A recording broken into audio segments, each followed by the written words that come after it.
Enzo Recto, kalaban ang katiwalian at kasinungalingan, kakampi sa katotohanan at kabutihan.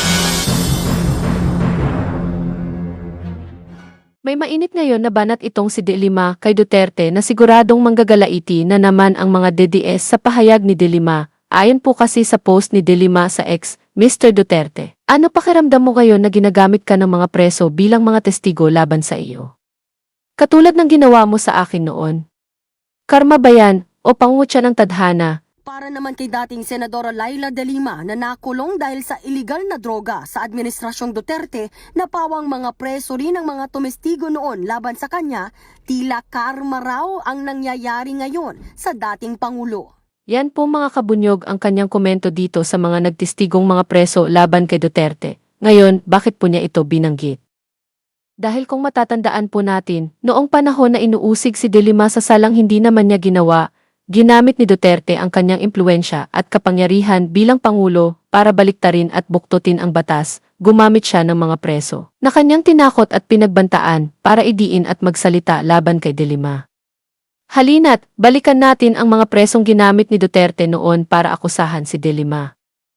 Isa sa kanila ay itong si JB Sebastian. Ginamit si Sebastian para magtistigo laban kay De Lima at para sumunod itong si Sebastian, tinakot niya ito at pingabantaan. Panoorin po natin itong nakaraang balita na kung saan sinubukang patayin si Sebastian at tinakot ni na Duterte.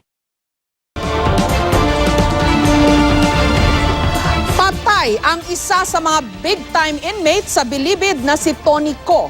Sugatan ang 4 na iba pa kabilang sina JB Sebastian at ang di manoy pinakamalaking drug lord sa bansa na si Peter Co.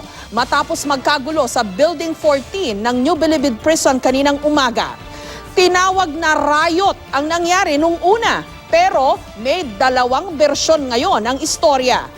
Sa unang bersyon na siya ring ikwinento ng mga namumuno sa Bilibid, nagkagulo di mano nung sawayin ang grupo ni Tony Co na nahuli raw na nagsasyabu. Ang ikalawang bersyon naman, nanonood lang daw ng TV si Sebastian nung bigla siyang saksakin sa likod ng isang preso. Si Sebastian ang iniugnay kay Senator Laila De Lima at sa di manoy drug trade sa Bilibid na pinatetestigo rin sa congressional hearing tungkol dito. Base sa sinumpaang salaysay ng inmate na si JB Sebastian, magkakausap daw sila ni na Clarence Dongail at Thomas Doninia bago ang insidente. Tinanong daw siya ng dalawa tungkol sa di umano'y plano nila ni Hans Tan na patayin ang asawa ni Dongail na si Grace. Sagot umano ni Sebastian sa kanila, sinabihan umano ni Peter Co si Jenny na asawa ni Tony Co na iwasan ang pagsama kay Grace dahil baka raw madamay ito pag binalikan si Dongail ng kanyang mga kaaway. Sabi naman ni Dongail sa kanya, narinig daw ni Peter ang kanilang balak nang bumisita sila sa kanyang kubol. Nakangiti raw si Dongail habang kinukwento ito. Pinutol naman daw ni Doninia ang pag-uusap at sinabing kalimutan na lamang sabay umalis. Saktong dumating ang mga Co at si Vicente C. Papuntang kubol daw ang mga ito na sinundan ni Dongail. Bumalik na raw sa panonood ng TV sa mess hall si Sebastian nang bigla raw siyang sinaksak ni Doninia ng ice pick sa kanyang kanang dibdib mula sa likuran. Muli raw siyang sinaksak sa kaliwang dibdib pero nadaplisan lang daw siya. Gumulong daw si Sebastian palayo kay Doninia at sinalag ang sunod na mga pag-atake. Sa kalagitnaan daw nito ay humihingi raw ng saklolo si Sebastian. Kasabay nito, naririnig daw niya sa kabilang kwarto na may nagsasalita ng Chinese at sumisigaw ng tama na. Agad daw dumating ang staff at binuksan niya ang pintuan para makapasok ito. Tumakbo raw siya sa gate para humingi ng tulong at madala sa ospital. Ipinauubaya. Senator Laila De Lima says high-profile inmate JB Sebastian gave in to pressure from the Duterte administration to testify against her. Citing, quote, A1 sources, De Lima says Sebastian was the main target of the supposed riot at the NBP on September 28. De Lima says, quote, apparently or obviously, JB Sebastian has been pushed to the wall. JB was admirable because he stood by his principles. He did not easily give in. Now that he finally appeared there, he joined the lies, meaning he could no longer take the pressure. Sebastian earlier was not presented as a witness at the House probe because he was not willing to speak about the illegal drug trade at the NBP. But weeks after, he was hurt in a supposed riot inside the Bilibid, which killed one high-profile inmate. De Lima insists Sebastian is a government asset. Sebastian, however, denies it. De Lima says, quote, if he isn't admitting it now, again, it's because he's being pressured to testify against me. He can't admit that he's being forced to lie about me, including that allegation that they gave me money. Yan po mga kabunyog, ang kwento kung bakit napilitan tumistigo si JB Sebastian laban kay De Lima. Napilitan siyang tumistigo dahil pinagbantaan ang kanyang buhay na kung hindi siya tumistigo tutuluyan siyang patayin sa loob ng kulungan. Dumako naman tayo sa iba pang inmate na ginamit ni Duterte para tumistigo laban kay De Lima. Isa dito ay itong si Kerwin Espinosa na kung saan tinakot din ni Duterte at pinatay ang kanyang ama sa loob mismo ng kulungan na si dating Mayor Rolando Espinosa. Napilitan noon na sumuko si Kerwin para sa kanyang kaligtasan at tumistigo laban kay De Lima. Labag man sa loob ni Kerwin napilitan siyang gawin dahil sa banta sa kanyang buhay na baka isunod siya sa kanyang tatay. Pero makalipas ng ilang taon pagkatapos makulong si De Lima, binawi rin ni Kerwin ang kanyang naunang salaysay sa korte at inamin na ginamit lang siya at wala naman talagang kasalanan si De Lima.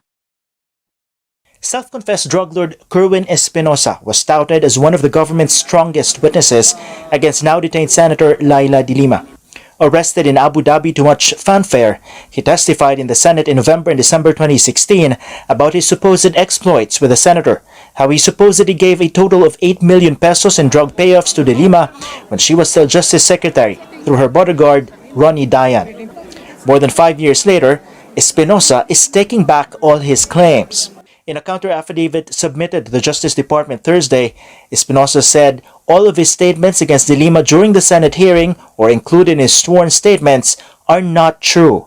He categorically said he had no dealings with the senator, nor has he given her any money at any given time. He also said the false statements were a result of pressure, coercion, intimidation, and serious threats to his family and family members from the police, who allegedly instructed him to implicate de Lima. He went on to invoke the death of his father inside a jail cell in Albuera, Leyte on November 5, 2016 as among the reasons he invented the allegations. Mayor Rolando Espinosa Sr. was one of the narco-politicians tagged by President Duterte.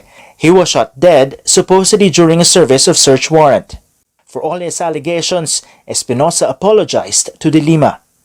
Puwera kay Sebastian at Espinosa, isa rin sa mga ginamit ni Duterte itong presong si Herbert Colango. Ito naman ay kakaiba ang pagkumbinsi. Hindi ito tinakot or ano, bagkus kusa siyang tumistigo laban kay De Lima. Kapalit ng marangyang buhay sa loob ng kulungan pumayag itong si Colango na tumistigo at gumawa ng kwento laban kay De Lima. Panoorin po natin itong nakaraang balita. Testigo laban kay Senator Laila de Lima ang convicted drug dealer na si Herbert Colanco sa pagdinig ng mababang kapulungan ng Kongreso sa paglaganap ng ilegal na droga sa New Bilibid Prison sa susunod na linggo. Mula sa Department of Justice, may report si Roderick Mendoza, live. Yes, Roderick. Loro, hindi bababa sa 10 high-profile inmate ang nakahandang tumistigo labang kay Senador Laila de Lima sa isasagawang pagdinig ng mababang kapulungan ng Kongreso sa susunod na linggo tungkol sa paglaganap ng illegal na droga sa New Bilibid Prison. Ayon kay Justice Secretary Vitaliano Aguirre, pumayag ang mga high-profile inmate na tumistigo ng walang anumang kapalit. Isa sa mga ito ang convicted drug dealer na si Herbert Colanco na dati nang binanggit ni Pangulong Rodrigo Duterte na isa sa mga convicted drug lord na nakakapag-operate pa rin kahit nakabilanggo na sa maximum security compound ng Bilibid. Tumikat din si Colanco dahil nakakagawa pa ito ng music video sa loob ng bilangguan. Noong 2014, isa si Colanco sa 19 na high-profile inmate na inilipat sa NBI detention cell matapos madiskubri ang magarbong pamumuhay ng mga ito sa loob ng Bilibid. Yan po mga kabunyog na panood po natin at nasaksihan ang mga ginamit ni Duterte na mga preso para idiin si De Lima at gumawa ng imbentong aligasyon para makulong ito. Ngayon nakalaya na si De Lima at tila ata bumaliktad na ang sitwasyon dahil si Duterte na ngayon ang inaakusahan ng mga presong ginamit niya noon at nagiging testigo ngayon sa lahat ng mga kabulastugan na ginawa ni Digong. Sa pagkakataon na ito, itong mga presong testigo ay talagang nagsasabi ng totoo at handang humarap laban kay Duterte. Kaya tama ang sinabi ni De Lima, lahat ng mga kasalanan ay may kabayaran, kaya karma is real para kay Digong Duterte. May kulanong salita na ang ibig sabihin dito ay ang pagkakaisa. Bunyog Party List. Halika na, Bunyog Party List ka na.